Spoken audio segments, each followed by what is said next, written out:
Most major sports leagues have resumed despite the pandemic, but the industry is still struggling to return to profitability.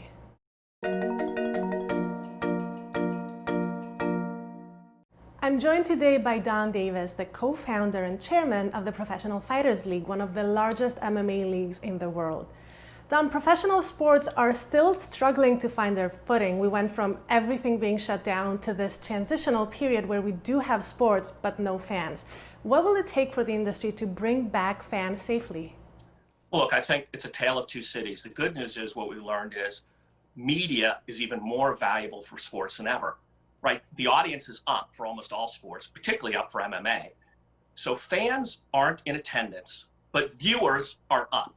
So the business models that require on more in-person fans are going to struggle, but the media rights value is even more than it used to be.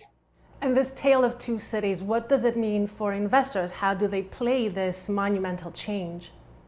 Yeah, there is going to be a shift. Look, media rights are a $60 billion a year industry, and it's growing because the digital platforms like Amazon or Facebook or Apple haven't even started to spend money yet.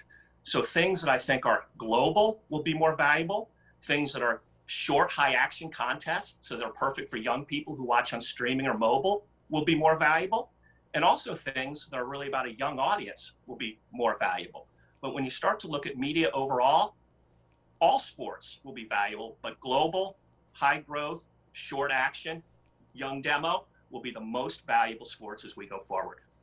And what does the future hold for companies whose business model depends on fans and ticketing, such as the Madison Square Gardens of the world or Live Nation and companies of that kind?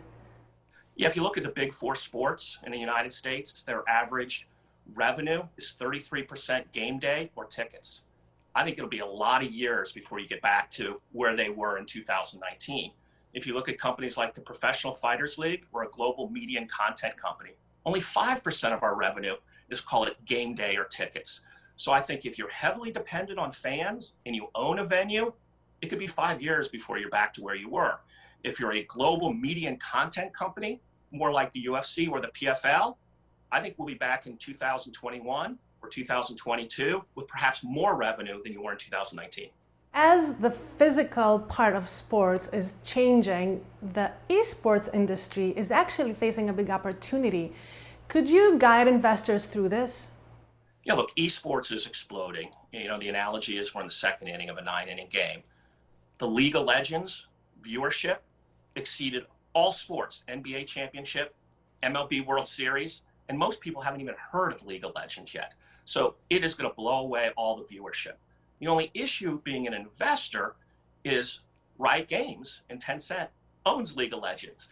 Nobody owns the game of football. Nobody owns the game of MMA. So most of the money is made by the publisher, and then the second most money is made by the distributor. So if you own a league, if you own a team, if you're a player, all those are kind of tertiary money makers. So the esports money is mostly in the publishers and in the distributor.